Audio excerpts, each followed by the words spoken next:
कड़वा सच के यतीम खाने में बच्चे गरीबों के मिलते हैं और ओल्ड होम में बुजुर्ग अमीरों के मिलते हैं।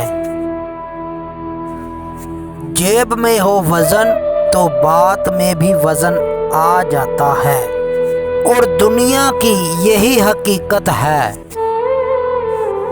लोगों के खौफ से हक की बात कहने से ना रुको, क्योंकि ना तो कोई मौत को करीब कर सकता है और ना ही कोई रिज़्क़ को दूर कर सकता है।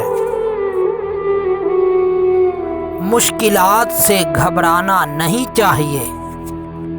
मुश्किलात तो अल्लाह का इम्तिहान होता है, जिसका मकसद इंसान को सही मायनों में इंसान बनने का यकीन देता है।